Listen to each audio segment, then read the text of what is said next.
What is up, everybody? Yes, welcome to the show this week. We are popping off already. We've got Sup Man from Texas coming in already, jumping in here. We were talking about since he's a Texans fan. I told him I was kind of shocked my Bears got a win against him. He says they're going to waste the talent of Watson if they don't build around him. I feel very, very bad for him. And you know what, brother? I would tend to agree, but his pocketbook is rather thick.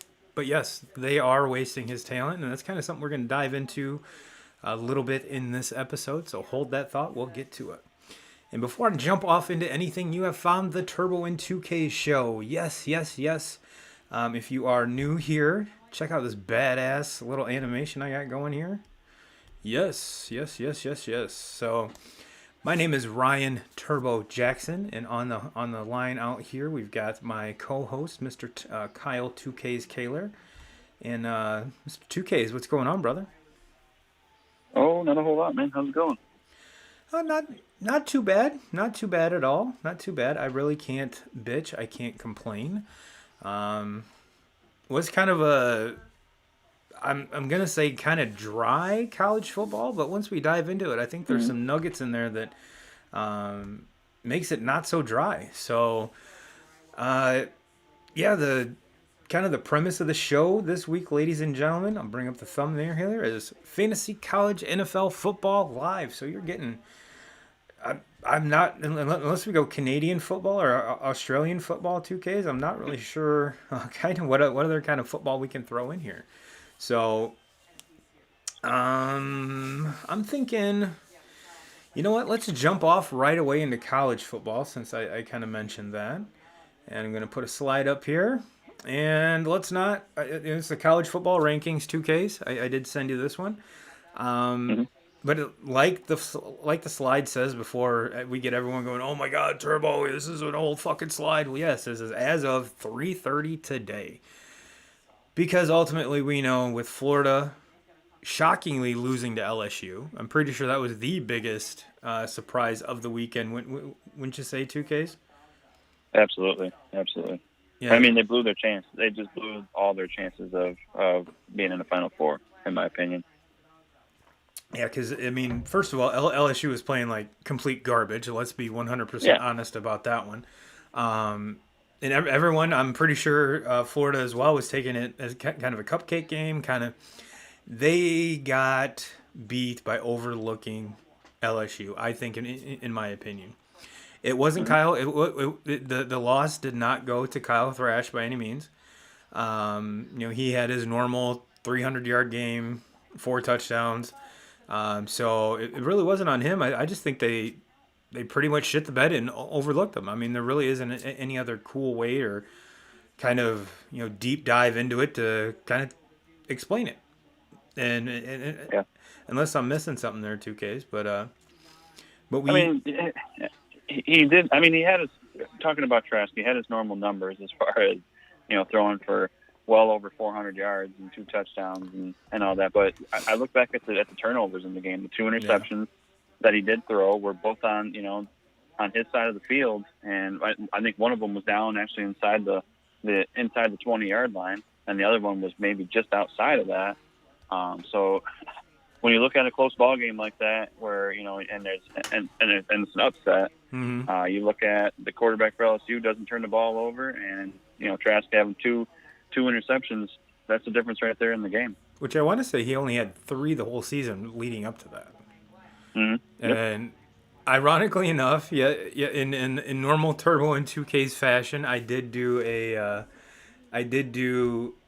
uh, a little short on him, comparing his numbers to the numbers of Joe Burrow last year, where Joe Burrow had quite arguably the best quarterback season in the history of football. I mean, throwing for, I believe it was 60 touchdowns, if I'm not mistaken. I have my notes here somewhere, but I did kind of a comparison between Kyle Trash and Joe Burrow. And yes, the numbers are skewed Burrow's way. However, Burrow did it in 15 games. The numbers Hmm. that I broke down were as of 9 games. And Hmm. let's be honest, in this season, there's no way that Florida's going to play 15 games. No way. Hmm. So there's that, and on top of that, if you think about it, Burrow played at least two, let's say two. I'm trying to remember kind of the schedule they played in 2019, but there was at least a couple cupcake games in there where Yeah. I'm sure he dropped 4 or 5 dimes on them, and whereas with Florida this year with the schedule, it was conference only. There were no cupcake games. So can you really? I mean, obviously there's no way to say what Trash could have done in 15 games, but Hmm. I want to say that if he would average 400 yards a game and 4 touchdowns from after game 9 to game 15, he would have equaled Joe Burrow's numbers. And I think Burrow had 6 interceptions in 15 games, and up to before yesterday's game, Trash had 3. So Hmm. it is what it is. It was kind of a cool little video to make, and kind of deep down or deep dig kind of a little bit into what his season had going on. But telling a long story to get to the short story part of it is, yes, I'm pretty sure we jinxed him like we jinx everybody else when we talk about him. But yeah, that's obviously going to change in the top 10. Hmm. Another one that's going to change in the top 10 and is Miami getting completely run the fuck over by North Carolina. Hmm. I want to say one running back had 300 yards and the other running back had 220, 230, somewhere in there. So it was the most yards by a combined running back attack, I think, in NCAA history. So that's obviously not a good look on Miami. And Miami, with the turnover chain and all this other bullshit that they do down there, was not a traditional Miami game. And you could tell that North Carolina was coming out just throwing haymakers after the loss at Notre Dame. So whether Notre Dame caught them on a bad day or if it was just a defensive scheme to keep them from running the ball, I'm not really sure. But Miami got the brunt of it. My God. And by about halfway through the second quarter, I honestly felt bad for Miami. I mean, North Carolina was beating them that bad. So Miami's obviously going to drop out of the top 10. And then Hmm. after this coming Saturday, let's even reverse back a little bit before we jump into that. 2Ks, you're my Big Ten resident advisor here, and you and I haven't really got together to talk about even outside of the podcast here. What are your thoughts on the Big Ten allowing Michigan State to play in the Big Ten title game? Are you talking about Ohio State? Yes, I'm sorry, Ohio State. Yes, Yeah. I mean, it would be a shame if they didn't play in it, right? I think so. I mean, that's the first thing that pops in my head. Who can look at, especially after everything that happened yesterday, who Yeah. can look at this top four and honestly say that these 4 teams that are in the top four right now, barring whatever happens next week, how can we say that these are not the 4 best teams in college football? I cannot look at it, and I'm looking at it as I understand Notre Dame, Clemson play against each other, regardless of who loses that game. The loser of that game is still a top 4 team in the nation, in my opinion. I don't think anything can change. So when I look at I look Even at a Ohio State, two-loss and Clemson team, you're saying they'd probably slide to number 4, and Ohio State would absolutely, slide up to number 5. absolutely, absolutely. Okay. And that 2-loss Clemson team, it would not shock me if they won it all. I mean, Yeah. once it started. I mean, that's these 4 teams are to me, in my opinion, are just they're. I just think they're way above any of these other teams that are there. I think there's some other good teams that are 5 through 10. Obviously, we've seen some upsets. Florida shit the bed yesterday, and that ruined their chances. To me, they have no opportunity of getting in. Even if they do, I think they play Bama now. Mm-hmm. So even if they do win that game, I still don't see Florida getting back up there yet, because that LSU loss is going to be a bigger loss than any of these other teams in the 4 have. Oh, by far. By far. So so I just don't see it. I don't see how there's any way that this top 4 changes. And kind of getting back to your question with Ohio State, like we all knew before the season even started, and and obviously the Big Ten got started way late. So, and when we talked about it back then, there's no way that the Big Ten's gonna get all these games in. I mean, I know that they have the plan. Their plan was to get 9 games in, and we knew it wasn't going to happen. There was just too many things were going on. Obviously, with the COVID, we knew it wasn't going to happen. But who can honestly say? And you know me, I hate Ohio State more than I hate any college football team there is. There's 2 teams you hate in the top 4. Yeah, I could never sit here and say though that they don't belong in this Final Four right now. Like they could possibly be the best team out of the 4. I just haven't seen them enough. Obviously, when you see a team like Alabama and a team like Notre Dame play 10 games, and Ohio State only playing 5 games, it's hard to say that Ohio State is the best team. But to not have them in this Final Four, it would have been a joke. And it just, I don't. If Ohio State wasn't in this Final Four, and say Alabama goes and wins it all, or Notre Dame goes and wins it all, can you really look at that and say, well, we won the championship, but Ohio State wasn't even there? Like, it just doesn't. Right. It wouldn't. I mean, to win the championship, you want to play against the best, right? Mm-hmm. Yeah, absolutely. So, I mean, Ohio State belongs there. I think there's no doubt in my mind that they're going to play against a Northwestern team next week in the conference championship game. And Northwestern's legit, and they're going to give it. They're going to give them, I think, a good game. But at the end of the day, Ohio State, I think, wins that game easy. Yeah, I'm. It comes down to this, and I 100% agree with you that Ohio State is one of the best. Belongs wholeheartedly in that top 4. I think the Big Ten made that rule to kind of keep out a 2 or 3 win team or a 2 and 3 win team that only played 2 or 3 games. I think that was the nature of the rule. It wasn't a rule to kind of keep out a team like Ohio State, or if it was a Michigan, or even in Indiana this year that had that undefeated record, played 5 games, and didn't have that 6th game to qualify. I'm pretty sure that wasn't the nature of the rule. And do I think the Big Ten kind of lost some face in order to override this or kind of make the rules as they go along? Sure, a little bit. But all in all, it's what college football needed. The college football scheme is better. And this is something that you and I talked about even before the Big Ten started, is college football is better when the Big Ten is there, when the Big Ten is relevant. And it's not Ohio State's fault that the rest of there's some competitive teams, yes, in the Big Ten. But is there a team that can compete in that top 4 besides Ohio State? Absolutely not. And I think it comes down to a lot of is money. I think a lot of it's money driven. How many people would tune into an Indiana Northwestern Big Ten title game? Not a lot of people.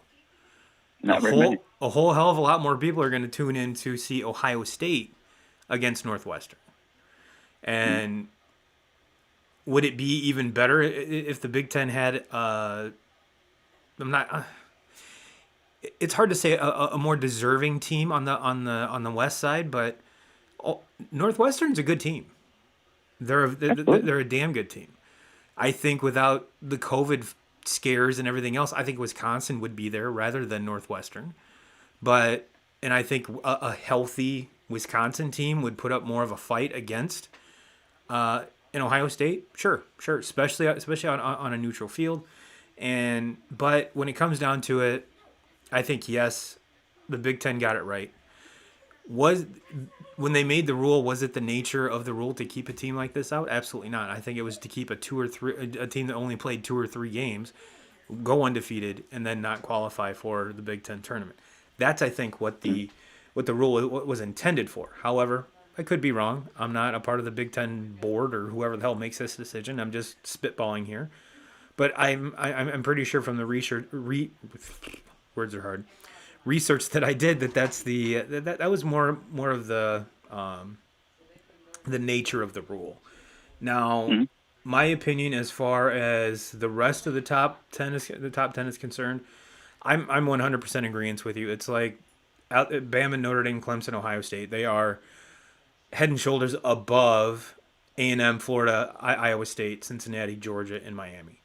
Now, the one team out of all this mix that I think is getting fucked is Cincinnati.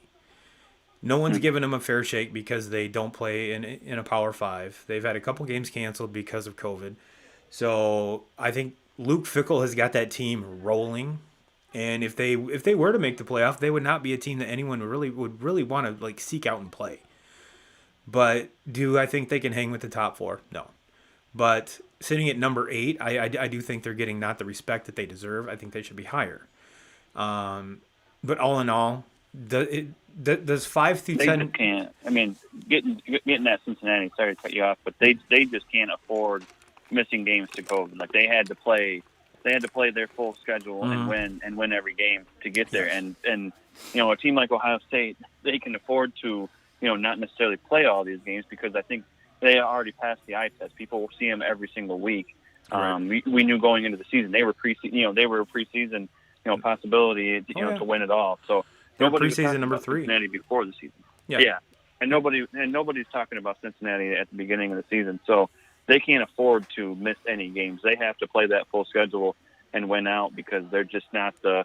I mean, at the end of the day, they're not. It's Cincinnati. It's not Ohio State. It's that's just how it goes. Which is why I really think Luke Fickle would be a perfect match in Ann Arbor, but that's neither here nor there. But anyway, I have a feeling that Luke Fickle will not be at Cincinnati very much longer because he has turned that team around, and they're fucking relevant. They're relevant, and like I said, yes, are they getting kind of shit on because of what's happened with their schedule? Absolutely.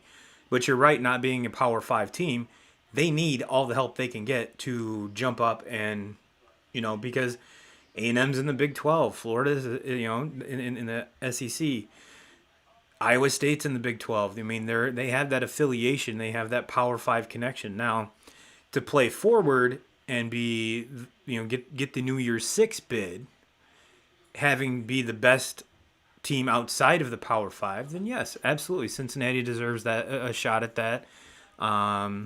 Coastal Carolina gets another nod at that. Maybe a BYU, even though BYU lost to Coastal Carolina. But yeah, that's kind of where they're playing at right now. I mean, and rightfully so, because yes, they're 8-0 as of today. I'm pretty sure they did not play this week because of such COVID talks, but yeah, they're all in all. Does 5 through 10 matter? No, not at all. Not at all. Because I'm in the same camp with you. I would even go so far to say is if Florida beat Alabama, Alabama's still a top 4 team. I 100% agree. No matter who wins between Notre Dame and Clemson, they're still a top. Even a 2-loss Clemson team, even though they did not win their conference title game, I'm still putting them in there. Ohio State, if they take care of it now, if Ohio State loses to Northwestern, that opens up a whole other can of worms. Yeah. Then 5 through 10 become more relevant. But I don't see that happening. Pat Fitzgerald is coaching his ass off. He finally has a quarterback. That Northwestern team is stout, don't get me wrong. But do I think they could? I'm pretty. My prediction for that game is they hang with Ohio State till half. Ohio State comes out after halftime and just opens it up. That's my opinion. Mm-hmm. Ohio State just has better athletes. Taking nothing away from Northwestern, Ohio State just has better athletes. And as you can see, Northwestern is not represented in this 5 through 10 either. So keep that in mind as well. So yeah, that's I'm with you. I'm the only way that the top 4 can change is if Ohio State loses to Northwestern. Other than that, yep. The top they might shuffle 1, 2, 3, 4. Yeah. Really, yeah. But really, does it really matter? The only thing that's going to matter is, I think, in the eyes of college football fans, even though the first game between Notre Dame and Clemson was a hell of a game, they play again on Saturday. Depending on who wins that, is a third game between those two in such a short span going to be a good thing or a bad thing? I'm not sure. I think I think the outcome of Game 2 is going to tell us a little bit more of that, but the likelihood of Notre Dame and Clemson crossing paths again is pretty likely. I mean, it's not out of the realm of possibility to have a V3 of this because there's only 4 teams. And if you're not familiar with how this works, one plays four, two plays three. So even if Notre Dame loses, Clemson jumps to number 2, Notre Dame takes that 3 spot, they're going to play again. Or, however the situation may come through, whoever's 1, 2, 3, 4, whoever wins the next round and goes to the finals, it could very well be Notre Dame and Clemson if they didn't face each other in the first round. So is it going to be written in stone? Absolutely not. But could it happen again for a version 3 of this? Absolutely. Mm-hmm. But I've been going back and forth on this though, and like I said it earlier. These are the 4 best teams in college football. But part of me keeps on kind of going at that Notre Dame Clemson game. Look, I think Notre Dame's safe. I really think Notre Dame's safe either way. Mm-hmm. I mean, obviously Notre Dame wants to win that conference championship. Sure. That means a lot. To beat Clemson twice. Yep. But I think if they lose, they slide to number 4, and that's a lock. Like I think they slide to 4, and that's where they're going to be. But if Clemson loses that game, and Cincinnati's just going to play against Tulsa next week for their conference championship game. If Cincinnati wins their conference, and that'll put them 9-0 on the season with the conference championship, and then you're looking at Clemson with 2 losses. Yep. There's going to be a battle there. Whether and it's going to come down to. I'm interested on how that goes, and I don't know how the committee is going to keep an undefeated team that won a conference championship. And I get it; it's not a major conference, but it's still an undefeated season, and with the conference championship, how are they going to leave them out over a 2-loss Clemson team? That's going to be a pretty intriguing one to me. Clemson has to, in my opinion, I think Clemson has to win. This is a must-win game for them, to where I think Notre Dame can afford. I think Notre Dame can lose and they'll still be fine. And everyone is talking about when it comes down to the Clemson Notre Dame game on Saturday is, Trevor Lawrence is back. And yes, of course, Trevor Lawrence is back. However, DJ played one hell of a game, threw for almost 450, 475 yards.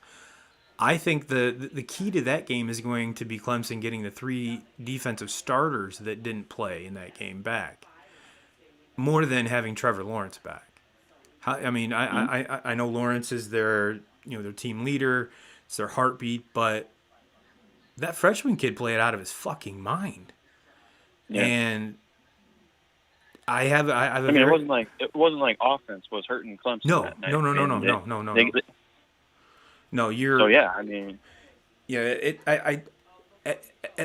Like I said, your quarterback is your most important player on the field, 100%. But I'm not even going to try to pronounce his last name because I'm going to butcher the fuck out of it. So let's just call him DJ. He played out of his mind. And Notre Dame is a top 5 or 6 defense in the nation. And they pretty much moved the ball at will, especially after the first quarter and a half or so. Once he got settled in, my God, thank goodness Notre Dame had a lead at that point. Otherwise, that game might have got out of hand really quick. But yes, I have a feeling the defensive starters that are going to be that are able to play this time around is going to make a bigger difference than actually Trevor Lawrence. But I have a feeling you could tell about midway through the fourth quarter of that game, there was something about Ian Book that switched. A switch flipped in him and has caused his play to go through the roof since that switch flipped. So let's see how, because he's already proved. He's done the one thing that a Coach Kelly team could not do, which was win the big game. He's done that. I want to see how he responds on an even bigger stage. Do I think he can compete? Do I think he can have a good game? Absolutely. But you saw that switch flip in him in about midway through the fourth quarter of that first Clemson game. Can that switch stay on in an even bigger stage? That's my question to you, Mr. Ian Book. If you're watching, please don't let me down. Ball out, have a game, and let's bring home another W to South Bend. Can it happen? Absolutely. Absolutely. And Mhm. for the first time as an Irish fan, I'm not going into this game going, well, here's another big game that Kelly's going to blow. You know, it's one of those things where he's gotten the monkey off of his back. I want to see how the team responds since that monkey's been gone. Is the urgency still there? Is the competitiveness still there, or is it going to be another 2012 where they go against Alabama and get completely blown the fuck out? Could that happen too? Absolutely, absolutely. So which Notre Dame team is going to show up, Coach Kelly? Which one? Go Irish, beat Clemson. Well, 2Ks. Is there anything else on the college side you want to bring up before we kind of go into some of the NFL stuff? No, I think we pretty much covered it. I mean, it's going to be. I'm excited. I'm excited to see how that this next week shakes out. I mean, there's just like we said, that Notre Dame Clemson matchup is so intriguing to me, and because I think the only team that really has a shot to jump them is Cincinnati, being that they're going to be able to have an opportunity to play for a conference championship. I know Florida has the opportunity to play for it, but to me, Florida, with that loss last night, that ended it for them. Cincinnati has the undefeated season and the conference championship opportunity, right at grasp for them. And obviously one team out of the Notre Dame Clemson game has to lose. Yep. So that's intriguing for me to see kind of where that goes. No, I don't think Notre Dame deserves to get knocked out, regardless of what happens. But I think Clemson, in my opinion, I think Clemson's probably the better football team. But I think Clemson, if they lose with 2 losses, they deserve to be jumped by an undefeated Cincinnati team. And it's I do not feel sorry for anyone that's in that committee because I have a feeling no matter which way you go, and it's the same every year. No matter which way you go, there's going to be a fan base that's absolutely pissed at you. There's no way you're, as they say, you're not pizza. You can't make everybody happy. So, excuse me. Well, let's go to the AFC. Let's go to the AFC. Why not? We got the Steelers Bills game on while we're doing this, and excuse me. As you can see, ladies and gentlemen, AFC playoff picture as of 3:30, because there's a lot of stuff they own some stuff that's changed since then. Just to kind of go over it, the Chiefs have already clinched a playoff spot. They're 12-1 with their win over the Dolphins, and that, as you can see, the Dolphins are on the right hand side, so obviously that's not updated either. Just goes to show you, when I do these things early, you still get fucked. So, but it's it's kind of gives you an idea, because even though the Dolphins are at number 6, they're still going to be between that 7, 8, or 9 spot. So calm the fuck down. Not everything is perfect. Not everything is perfect. But like I said, this is a huge game for both the Steelers and the Bills. And as of 3:30 now, there's the 4. Let's kind of describe the playoff picture, because this year it's different. Previous years, the top 2 teams got byes. This year, only the number 1 seed gets a bye, which, if the Steelers hold pat and beat the Bills, would be the number 1 seed as of right now. Things can change. But yeah, the Steelers, Chiefs, Bills, Titans, Browns, Dolphins, Colts, Raiders, Ravens. Yes, there are a couple other teams in the mix, but I didn't bother putting them in because I'm lazy. And the number 1 seed gets the bye, and then there's 6 remaining spots left. So there would be the 3 other division winners and 3 wild card, if I'm not mistaken. So I wanted to start out with the AFC because to me it's the more compelling division. The NFC is kind of the NFC. Well, I mean it's still exciting, but not nearly as exciting as the AFC in my opinion. But yeah, Steelers and Chiefs. I mean, they are. I'm pretty sure 2Ks we really can't argue are probably the 2 obviously top teams in the AFC. One could argue the top 2 teams in the NFL, even though the Steelers had a really bad loss last week. I'm curious to see what happens tonight. I mean, between the Pittsburgh and Buffalo game, to me that's big. I see a team in Pittsburgh that maybe hit their peak early in the season, and things are starting to kind of go the wrong way, the wrong direction at the wrong time of the season. Mm-hmm. And then I see them in Buffalo, a team that's playing their best football down the stretch, and getting hot at the right time. And I mean, we've seen that over the years with teams that get hot at the right time, and they might not necessarily have that that 1 seed or the 2 seed going into the playoffs, but they're the hottest team, and they go on and they win it all. Yeah, and I think what was missing the last couple of weeks with the Steelers was James Conner. They had zero running game last week. Yeah. Now one would think with Big Ben, those receivers, tight ends, that really would make a difference. But who they play? The Giants last week, or no? The Giants played the Seahawks. Who the fuck did they play last week? But the Redskins. Well, The Redskins, yeah. Redskins, yeah. Which the Redskins and the Giants. Well, the Giants today kind of shit the bed, but those are two very good defenses that are starting to play absolutely phenomenal. It seems like, well, everyone in the NFC East kind of played well today. So, but I think head and shoulders, the Chiefs are the best team in football, and they're obviously the best team in the AFC.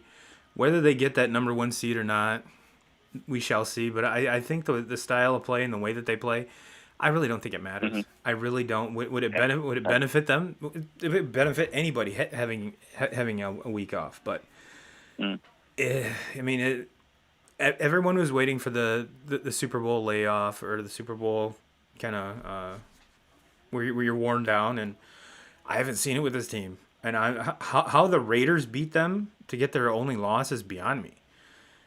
They can run the ball. Speaking of a team I don't understand, it is the Raiders. I mean, yeah. We're looking at that. We're watching them at the beginning of the season, and even into the middle of the season. I mean, they looked like a playoff caliber team, and then now watching them in this past month, it's been like, what the fuck happened? What happened to that team? I mean, the last few games that they were able to squeak one out last week, but it was against the damn Jets. Yeah, like they had to get almost a Hail Mary. Well, it wasn't a Hail Mary. It was a last-second pass where the defensive call lost the Jets' defensive coordinator his job. Ultimately, which regardless, he was playing. The defense was playing like shit. So him losing his job really didn't matter. That was just kind of the cherry on top, if you ask me. I'm not so convinced that was not. Let's give this up on purpose to make sure that we stay in line to be able to draft Trevor Lawrence when it's all said and done. That's my opinion on it. You're saying they're throwing games, 2Ks? Is that what you're saying? They're throwing. A professional team is throwing games. Oh, how dare you for bringing that up? Who calls that fucking defense? Who calls that defense in that situation? I'm not really sure, but the Bills to me are a very intriguing team. 2Ks. I again did a short about this. I think it was last week, and got Bills Nation or whatever the hell they're called all fired up. I'm a believer. I am a believer in the Bills. Josh Allen has my attention. The early in his career comparison to Ben Roethlisberger, I can 100% see. I can also see this Bills defense traveling. The one thing that gets me is their lack of a running game. Like their running game is mostly Josh Allen. Now, granted, he has a way bigger. He's more of a Cam Newton style, big-bodied quarterback, but way more accurate. And we won't even get into Cam Newton on this show, but it seems to me that even with Devin Singletary, even with a lot of the other backs that they do have, they really don't utilize them, and their receiving core is very, very up to the challenge. But to me, it just seems at some point you have to have some sort of running game, and even a fantastic team like the Chiefs, the electric can score at any point in any spot on the field. Chiefs offense, they still have a running game. And you can kind of tell when that team is getting off and off kilter is when Andy Reid stops calling running plays.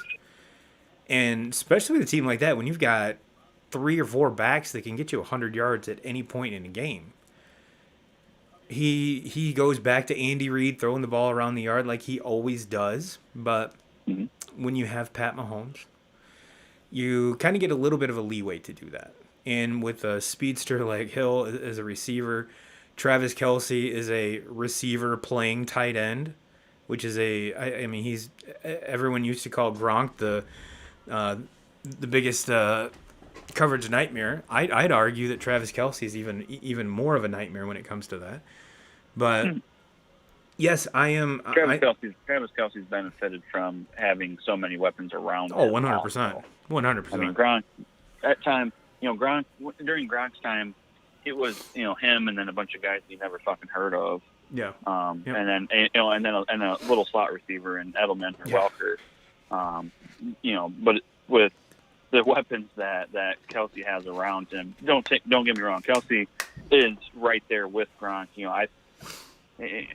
As far as longevity, Kelce's done it longer. Yeah. He's been able to stay healthy longer. But I'm not trying to take anything away from him, but if Gronk, I have a feeling that if Gronk was in that lineup and had a guy like Mahomes slinging it all over the place, he would have been just fine there also. Oh, sure.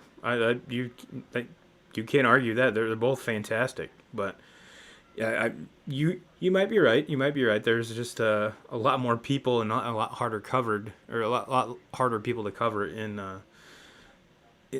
that Chiefs offense. But yes, the Bills are legit. The Bills are legit, especially when it comes down to playoff time. And if they're they're looking like they're going to win that division, so they're going to get a home game as their first round playoff game.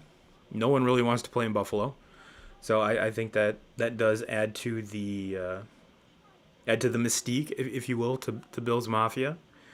And the Titans, I mean, they go as Derrick Henry goes. As you saw today, Henry had over 200 yards and 2 rushing touchdowns, and Tannehill benefited too because I think he almost went for 302 touchdowns. So, and the most intriguing team to me is the Browns. 1 week they can, like last week, pretty like if they would have had fans in the stands, I'm pretty sure 2 fans would have had two touchdown passes because everybody got a fucking touchdown. And we're gonna see. I believe they play on Monday. We're gonna see. Are they playing the Ravens on Monday? Why does that sound familiar?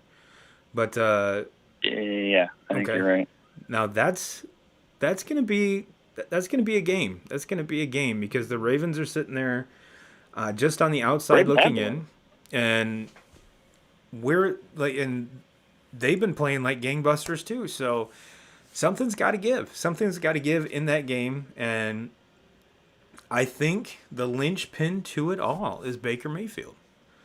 Everyone might be more on the Lamar Jackson side. How is he going to play? I think if you look at the 2 quarterbacks, even though Lamar has been up and down this year, I think Baker's been even more up and down. So which one's going to establish dominance early in that game, and which team can get the run game established first? Because we all know, you get your running game established, you eat clock, and you're going to keep the ball away from the other team. Both the Ravens and the Browns can score at any point in time at any spot on the field. Like I said, hell, if there were fans, 2Ks, I'm pretty sure you could have caught a pass from Baker Mayfield for a touchdown because it seemed like every receiver, Donovan Peoples-Jones, your boy, had a breakout. That's probably his best game as a pro so far. And there's a lot of people that think even if they do let OBJ walk or trade, that's going to be Peoples-Jones' coming out party, and he's going to be everyone's going to see this elite receiver that a lot of people in Cleveland saw of him and got, that's why they drafted him. But that's neither here nor there, but it just goes to show you that the Browns have a lot of weapons. Can Baker get the ball to those weapons? That's going to be the key to the game. Can he get that offense on track and start quick? Or is it going to be Lamar getting his offense on track and scoring first? I think that's going to be the deciding factor to that game. Like I said, both teams are in the playoff mix, so huge implications. Monday Night Football, and yes, to me that's a very, very intriguing, especially as late in the season as it is. That intriguing game. As I have a feeling those two met like week 1, and Lamar just destroyed Baker, just destroyed him. So it'll be weird, kind of cool to see if he can get that team started and get revenge. And we'll see how that turns out. This Cleveland team it's been a whole different Cleveland team since the loss of Odell. I mean, I think it's safe to say that. And I know that when you think about a guy like Odell, it's hard to say well, a team's better off without right. A playmaker like that. Well, Cleveland really is. I mean, they get away from.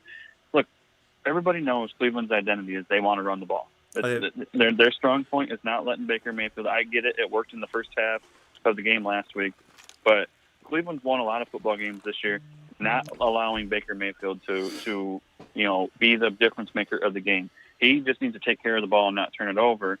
And when Nick Chubb is healthy, and then being able to go wheel right to Kareem Hunt after that, I mean, there's not a better 1-2 punch in the NFL than those two guys.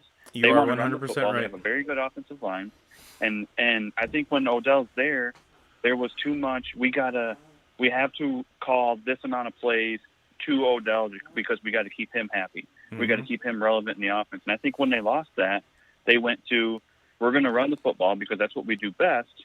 And then when we do throw the football, we're gonna throw to 5, 6, maybe 7 different receivers, and we're just gonna spread the ball all over the place because that's what Baker does best when he's not locked down on one receiver. Mm-hmm. And then when we do need a big play, we know that we have Jarvis Landry in our back pocket, who that's the type of receiver he is. He's a grinder who's going to make big plays, who's going to get first downs and third down situations, and. And since that's happened, they've been one of the best teams in the NFL. And it's I know it's shocking to say that about the Cleveland Browns, but since the injury to Odell, they have been one of the best teams in the NFL, probably a top 3 or 4 team in the league. Yeah, and our friend Kurt Hanberg could not be more stoked. I mean, his Browns boner. I'm pretty sure I can see from my house. So. Well, let's switch tracks over to the NFC, and same deal. We got the Saints up at top, the number 1 seed, Packers, Rams, Giants, which, like I said, that NFC East division is still kind of whoa, and Seahawks, Bucks, Vikings, Cardinals, and even the Bears are still alive. Shockingly enough, they're 6-7. They, sorry, sup, man. We not sure how the Bears won over there, but we did. And I did not check the early games, but want to say the Cardinals beat the Giants, so there's that change. The Bucks beat the Vikings, so there's that change. I'm pretty sure the Packers won. Did the Saints end up winning against the Eagles? No, Saints lost today. Okay. And it was just it goes to show you that the Saints, their defense has been playing so well, but you can't. Taysom Hill is not going to win you football games. He's not going to win you big time football games. It's just that's everybody's saying that you want to root for the guy. Yeah, of course. And maybe he reminds you a little bit of Tim Tebow or something. But how successful was Tim Tebow in the NFL 2Ks? You are not going to be a relevant football team in the NFL and win games with Taysom Hill as your quarterback. No, and I am so glad you brought it up first because I have been getting so much fucking hate on this because everyone keeps telling me I'm a Taysom Hill hater. I'm not. I'm a fucking realist. I'm a Yeah, realist exactly. football fan. Yes, Drew Brees is old. Yes, he has. They want to make sure, especially him being older, not in his 20s. Dude has broken ribs and a deflated lung. Dude needs some time to heal and recoup. And you do the Mhm. last thing you want to do is your first ballot Hall of Fame quarterback is go him out, throw him out there early and get hurt again. That's completely insane. So yes, you know what? You have a lead in your division. It's not losing a game is not the end of the world right now. But did I expect it to come from the Eagles with Jalen Hurts as his first start? No, no. But you can't tell me that Taysom Hill is a better fit than Drew Brees. I'm sorry. I'm No, 100% sorry. not even a comparison. No. Taysom Hill, look, Taysom Hill's done his job. He's won enough football games to keep them right there in the thick of things. Yeah. But when Drew Brees lets everybody at that, in that franchise know that, hey, I'm good, I'm ready to go, I'm healthy. He's back on the field. Like there's no questioning, who we're going to when we roll into the playoffs, because the Saints are going to make the playoffs. They're going to be in the playoffs. Like I get it, they got beat today, and next week they have the Chiefs. It might not Probably be the not one gonna win seed. that. It might not be the one seed, but they will make the playoffs. They're not winning next week against the Chiefs, regardless if they have Brees or not. Mm-hmm. They're probably going to lose that game. But then in week 16 and 17, you have the Vikings. You're playing against the Vikings and the Panthers. You got to think you're the better football team going into those games. And hopefully, you can get Brees back and get him a couple tune-up games. I'm not saying hopefully not have to play the whole game or risk any injuries like that, but get him some tune-up games, get him some reps out there before the playoffs start, because they're going to be in the playoffs. And Taysom Hill has done his job as far as winning the games that he needed to win and keeping his team in playoff contention. But he's the bridge until you get your boy and Drew Brees back. I mean, like when Brees is ready to go and he's healthy, you're not riding Taysom Hill into the playoffs, because you will lose in the first round like you do every single fucking year. Yeah, and I again, I've been doing these shorts videos, and it's getting a lot of these are getting a shit ton of views.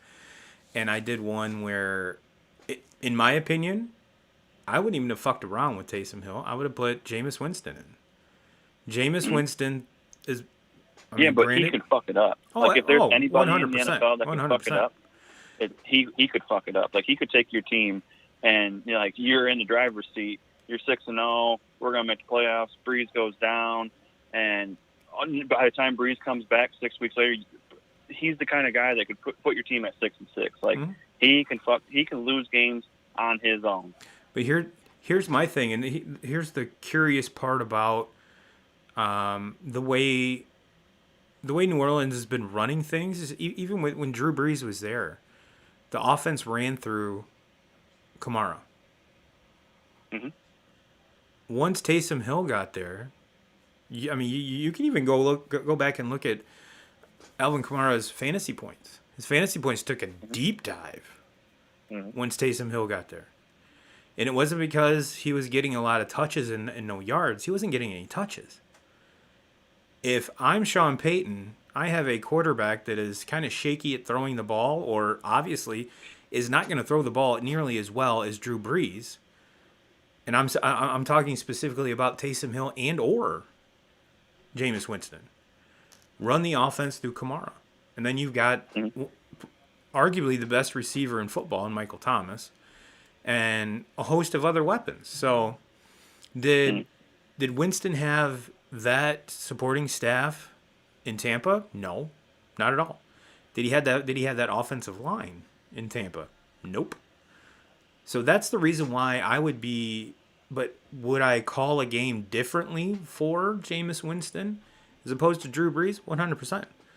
I would, in my mind, when you have your backup quarterback, and I don't care who you are, whoever you put in there, your running back should get more touches, whether it's throws out of the backfield or just standard handoffs, one would think, because you're having a, if dude is a backup, he's a backup for a reason. Mm-hmm.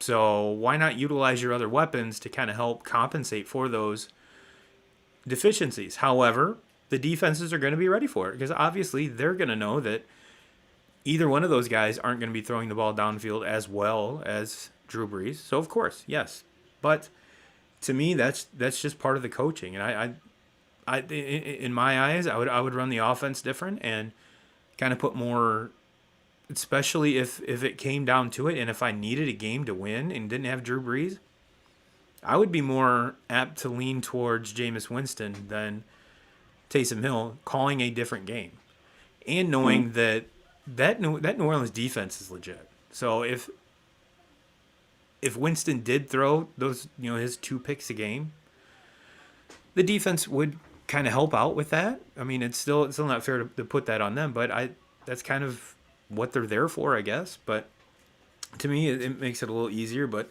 it's neither here nor there because Drew's going to come back here in the next couple weeks. They're going to be in the playoffs, and you're right, they do need to get him some time to wear that rust off. So I think my Jameis Winston point is kind of moot right now, but we shall see. We shall see. But switching back to the NFC here, the up and down play of the Seahawks is what is the most curious thing to me on this whole fucking list. Throw the Rams in that conversation too. I think the Very Rams fair. and the Seahawks are Very fair. They're so similar to me. I mean, as far as what team is going to show up week in, week out. I think the Seahawks offense is way more explosive, but I think the Rams defense is way more explosive hands down. than Seattle.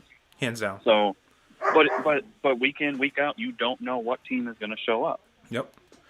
The only thing you can guarantee that's going to show up with either of those teams is Aaron Donald's going to rip someone's face off. That's pretty much the only thing you can. Russell Wilson, we're going to lead into this. I have Russ and DK on my fantasy team, and I've lost a lot of games because Russ is taking a shit. So yeah, but on the other hand, I can see kind of how it's be exhausting trying to score 35 points a game because your defense is giving up 34 a game. Defense can't stop anybody. Yeah. Yep. Yeah. So yes, I get it. I get it. The one team on this list that I'm just gonna shit on is the Bears. They don't even deserve to be on this list. I'm sorry, get the fuck out of here. Even with your big win today, can't do it. Yeah. And what team? Where'd that team come from today? I don't understand that. Like I don't know, and I didn't watch the game. I honestly didn't really watch the game. I flipped it over there, and there was like 7 minutes to go in the fourth quarter, and I was like, what happened? Like I haven't seen the Bears score this many points in the last 5 weeks combined. Yeah, and I actually saw it because I was looking at the bottom line, and I'm like, Mitch Trubisky has 300 yards and 2 touchdowns? What? No, this got to be a typo. It's got to be a typo. And no, sure as shit, it wasn't a typo. It wasn't a typo. But yeah, even as a Bears fan, don't fucking tease me like that. Just get it off the list. I'm saying that, and I made the list. But shockingly enough, the number 10 team on this list was the Lions, and I didn't have the heart. I didn't have the heart to put them on there. So the only reason the Bears made it on this list is because the AFC list had 9 teams, and I wanted to have, I guess both slides had to have nine teams in it. But again, this is going to be extremely fluid within the next couple weeks. Same with the AFC. The Bucks came out and balled out against the Vikings, which the Vikings are another team too that is up and down, which is why they're 6-7 now. But yeah, to me there's in the AFC there's 2 dominant teams with 3 and 4 very, very close. With the NFC, I'm going to go out on a limb and say right now the Packers are playing the best football out of anyone in the NFC. If Drew Brees was healthy throughout all this, obviously the Saints would be the no-doubter number 1 team. But even with, Drew's had some mid-season things throughout his career. He's taken a shit and lost games that he shouldn't have. So who knows where that team might be even with Drew Brees. Like I said, the wild cards are the Rams and the Seahawks. The NFC, whoever represents the NFC East is going to have a losing fucking record, which that still irritates me because they still get to host a playoff game even though they have an under 500 record, which I don't think is right. But we shall see. Like I said, this with the different playoff spots or playoff picture, it's gonna be interesting to see how everything plays out. Oh yeah, I mean, who's going to win the NFC East? Yeah. We've talked Nobody. about this, I think, the last Nobody. month or so. Yeah. And it seems like it just keeps on. Nobody wants it. Well, I mean, Washington kind of Yep. looks like the best team now. I was The defense is coming around a little bit. I was just gonna say that if I had to put money, if you put a gun to my head and told me I had to bet a week's wage on who's gonna win the NFC East, I gotta go Washington. Alex Smith is playing the most consistent of any quarterback in the division, and their defense keeps getting better week in and week out. Every time I see the Washington defense, you see Chase Young. I mean, he has found his groove and is just destroying offenses right now. So, and then if I had to put money on it, that's who I'm putting money on.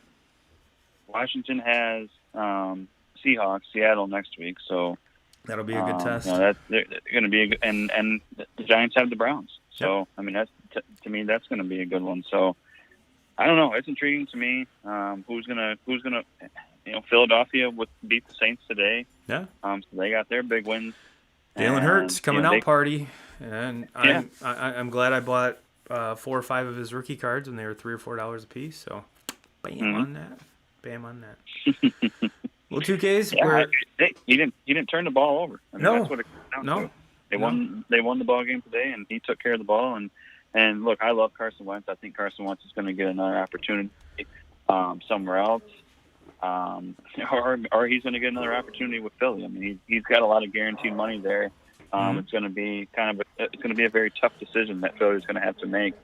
But look, he's proved that he can do it. He's proved that he's a good quarterback, that he's a winner. It's hard not to like him. He's obviously struggling right now this year, and it's not good. Hey, 2Ks. But can you what's up? Can you take the wheel for about 5 minutes? Yep. All right, I'll be right back. But getting back to Wentz, though, it's hard to go against the guy. He's won there a lot. Obviously, me being a Dallas fan, he's been on the better side of that matchup quite often. But I hope that he gets another opportunity, whether it is with Philly, whether he goes somewhere else. He's just one of those guys that it's hard not to like him. And then still looking at the NFC, kind of looking for some other matchups here down the stretch. I look at in the NFC South, the Tampa Bay. It's been just such a roller coaster ride with that team all season long. As far as in the beginning of the season, Brady didn't look very good, and then all of a sudden Brady got hot and things looked really good. And then the last month or so, things haven't been very good, and we hear a lot about Brady and Bruce Arians and on if that's going to work or it's not working, and whose fault is it? And it's just been a roller coaster. And then they play today and against the Vikings, and it looks like a whole different team. So I'm curious to see what happens there. Are they able to win the games down the stretch to be able to get to the playoffs? I look at their schedule for the rest of the way out. They play against a very mediocre Falcons team twice, and then they play against the Lions. So I gotta like their chances to win out. So I actually like the Falcons as far as getting into the playoffs. So, but no, there's a lot of things to look at here the remaining season. These last 3 weeks are going to be very intriguing. I 100% agree. I 100% agree. And thank goodness my bathroom is right outside the studio. So 2K crew, I apologize for that. But as my grandfather would say, my back teeth were floating. And I didn't want to cut the show short because we did want to get into fantasy too. So I figured I'd take a little potty break. So I do apologize, 2K crew. But I'm sure whatever knowledge 2K. I rambled. Yeah. I rambled. I rambled about Tampa Bay getting into the playoffs, Mm-hmm. and I rambled about I don't even remember. I was rambling though. Well, let's not refer to it as rambling. Let's refer to it as dropping knowledge bombs. Let's put it that way. Yeah. Well, speaking of, and I unfortunately didn't put together any fantasy football slides because the 2K Crew Fantasy Challenge, we have a little bit different scoring system, so I didn't want to confuse everyone with all of our points and everything. So it is definitely it's a modified PPR league, so we get a little bit more points than your average PPR, but and no, we don't do any modifiers or bonuses. It's just how we do it. And if you want to know all about that, join our Fantasy Football Challenge next year. I guarantee we'll be promoting it. And speaking of which, 2Ks, before we do jump into our fantasy football, did you want to tell the folks about the fantasy basketball league that you're thinking about putting together? Yeah, I would like to do just a simple, cheap fantasy basketball league. I posted it on the Facebook page yesterday. I think I got feedback from probably 4 or 5 different people as far as they were interested in playing. I would like to get to at least 10. Okay. I would be all right with 12 probably at the most. But I was looking at probably like a $25, $25 buy-in for it, and then just pay out like the top 3 spots. And Okay. just something simple, just kind of keep I'm one that, we talk about the NBA, or at least we try to talk about the NBA maybe once a month, but I'm kind of guilty of not necessarily following it very close. But maybe I feel like maybe if we do like a fantasy league, maybe it'll force us to kind of pay attention a little bit more to it. Yeah, I would hope so. I would hope so. And like I told you, I've never played fantasy basketball. I've definitely played obviously many years of fantasy football. I was actually talking to someone the other day, and it kind of hit me that yes, I am 40, and I've been playing fantasy football now for I think 18 years. And no, I was 19. When I was 21, I first got introduced to it. It was way different back then, but way different, way harder to keep score on. But believe it or not, that's where this probably the year after I think it was year 2. I started in a league with my buddy Justin, and his crew used the same scoring system that I used all the way through the drop anchor leagues that I managed, and probably I think now most of the dudes that have their subsidiary leagues use at least a little form of it. Some folks might tweak it a little bit, but yeah, it's a very fun scoring system. So next year, take it, get in on it. This year I'm taking everyone's money, so you might not want to get into it next year unless you're there. Just give me your money now. I'm definitely not opposed to that. But yeah, if you guys are interested in that, if you go to the chat, the very first post is from me, and it has the link to the 2K Crew group. Go ahead and hit that, jump on in, and yeah, like I said, I've never played fantasy basketball, so it'll be new to me. I'm definitely not a pussy when it comes to any kind of gambling, so we'll see. And I'm definitely not an NBA expert. 2K knows more about that, and I'm pretty sure he wouldn't classify himself as an NBA expert. So no, not at all. And actually, if I was to go back and think about how many times I've actually played fantasy basketball, it's no more than 2. I think I've done it like twice, and I don't think I've done it once in the past. Probably in the past at least 5 years. And we had I'm pretty new to it also. We had one gentleman in the 2K Crew group, Mr. Kyler Thornburg, asking if he could draft Tiger Woods. So we'll see if we can add Tiger Woods to the player list for you, Kyler, because yes, I would love to take your money as well. But one thing that this has been probably as a fantasy football owner, it's bound to happen that you're going to get injuries. It's bound to happen that you're going to have to hit the waiver wire to either upgrade swap out a defense, kicker, whatnot, and like I said, deal with injuries. But this year, we've had the added challenge of dealing with the COVID stuff, and knock on wood, my team really hasn't been affected by that, but there has been other teams that obviously have. So yeah, you're talking about me. About my team. That, and we, your guys just get compound fractures even when they're probably having off to the best fantasy start of their entire career. And yes, Dak Prescott probably would have ended up with. I'm going to go out and say it, probably the best quarterback ranking ever for a fantasy player on the role that he was on. And there's no doubt in my mind that if he hadn't got hurt with those weapons and with Zeke and everybody else, it would have been a no-brainer. But yes, your team was hit specifically hard with injuries, pretty much if it could happen to your team, it did this year.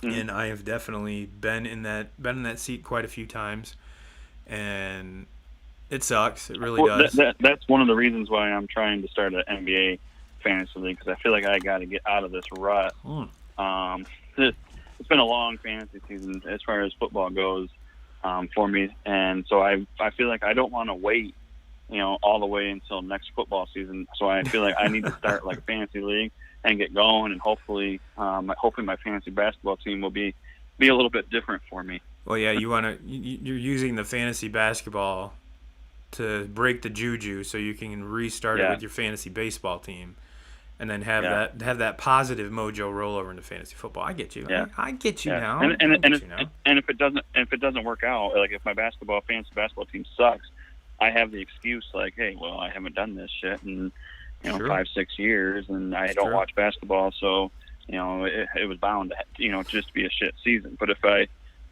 come out guns a-blazing and start winning games, then obviously I'm going to be an NBA expert, and I will let you guys know on a weekly basis. Of course. I wouldn't expect anything different, and same with me. I definitely have I definitely don't lack in the confidence area, that's for sure.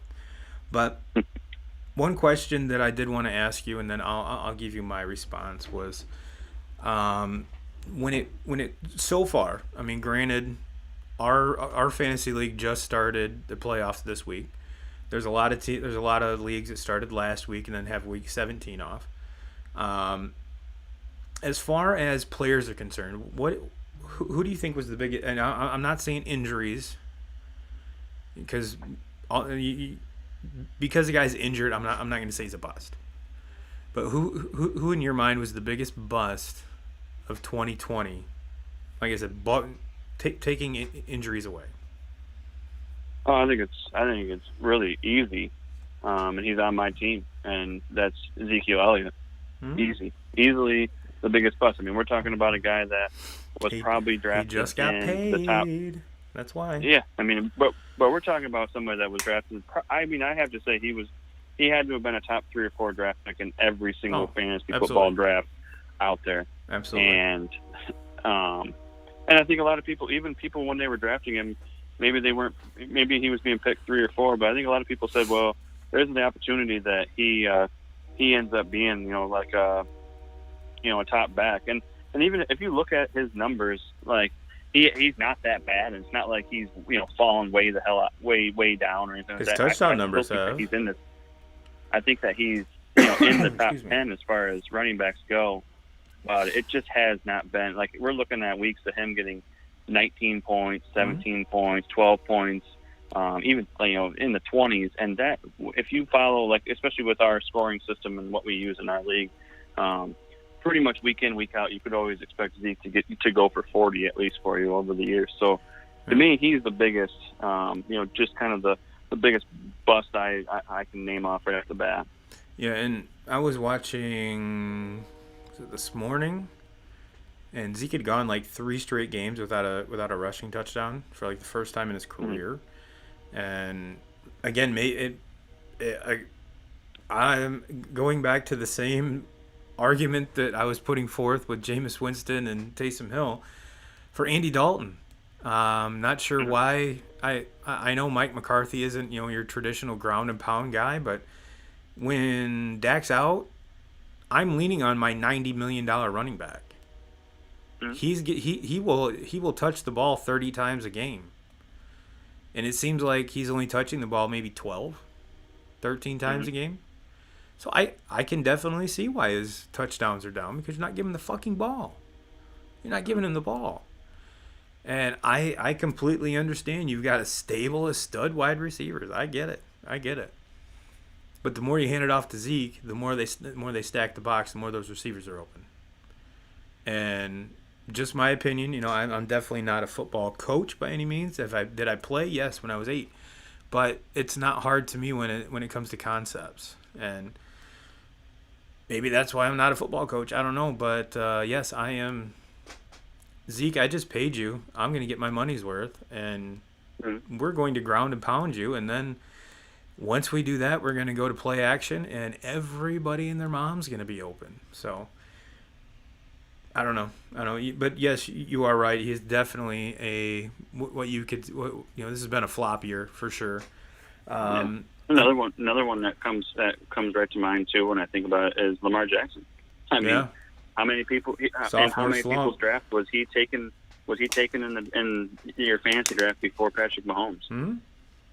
I know. There's a lot of drafts that were like that. Shit. If you looked at the ESPN rankings before your draft, Lamar Jackson was ranked the highest quarterback. Yeah, He was ranked over Mahomes. To which all the experts basically. I didn't. And I never understood that, but maybe no, that's why no, I'm not and a fantasy we talked expert. about So. it.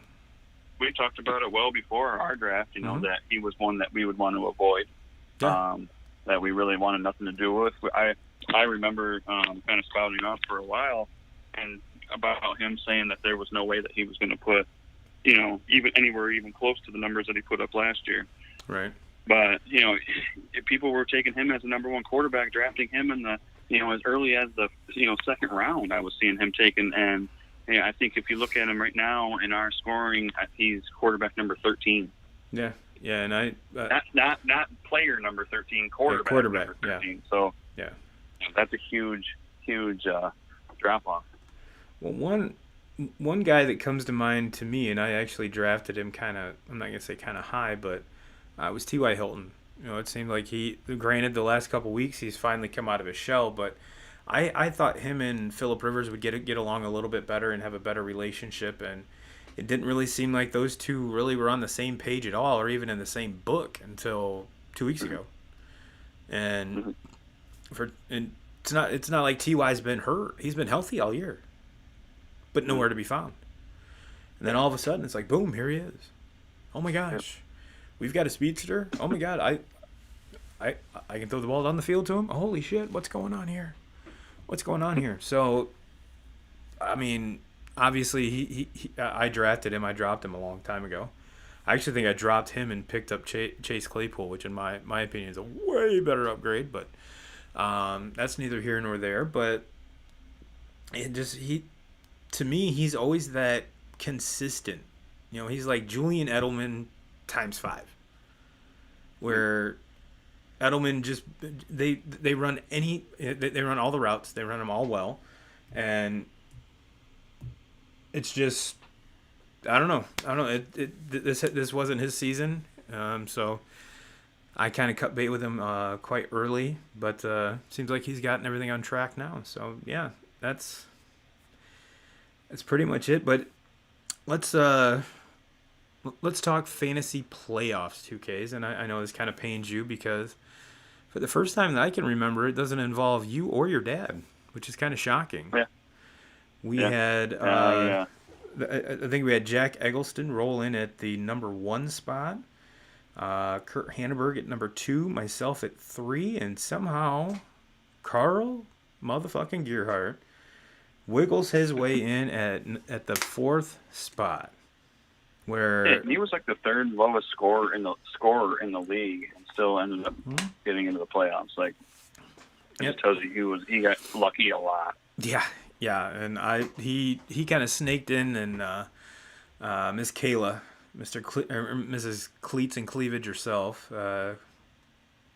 got backdoored, and Carl snuck in there. And last I saw, and my phone's about to die. Otherwise, I'd check it. But I got a little bit of juice here.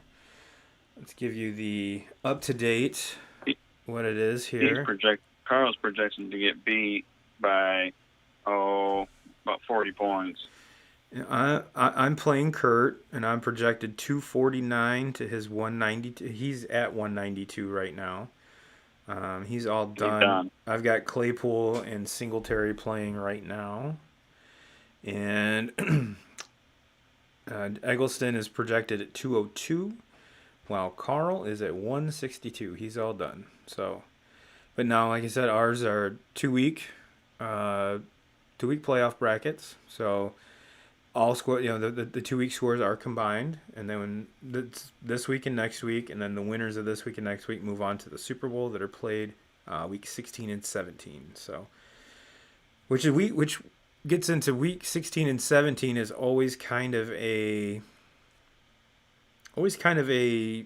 different week, or different because you get the who's made the playoffs, who's kind of solidified themselves, who's going to be come out after the third quarter.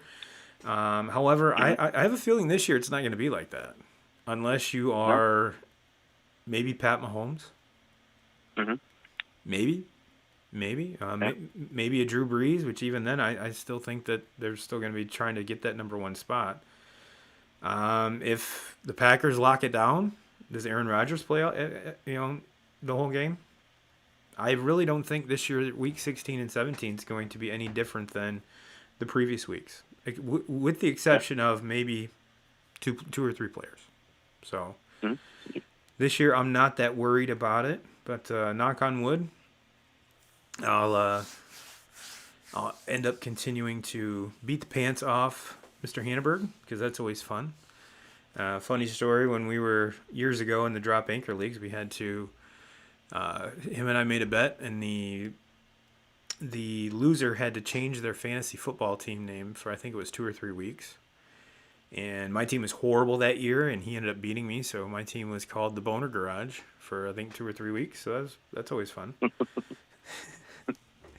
And I think Kurt got to pick my name too, so that was even the dick kicker, if you will. Yeah, I was Team Boner Garage for a couple weeks. Well, 2Ks, is there anything else that we need to wrap up? Cross a T, dot an I. We covered it. Well, I think we covered it. We kind of gave the listeners some extra mojo here, but you know what? It's almost Christmas time, so why not give them some extra content? Because pretty sure, like I said, I'm very happy with the way the episode, the show went tonight. So, with all of that being said, let me make sure I'm not forgetting anything. And let's try this one more time. All right, 2K crew, thank you. Give this video especially if you've made it this far, give the video a like, subscribe, give us a comment. Check out the shorts that I've been doing. I've been having a lot of fun with those, and it's been fun to see all the comments and everything from everybody. So everybody have a great week. We will talk to you next week. And like I said, click the link in the comments, join the 2K crew so we can chat with you more over there. Everyone, I will see you next time. And Jim Rome, we're still coming for you.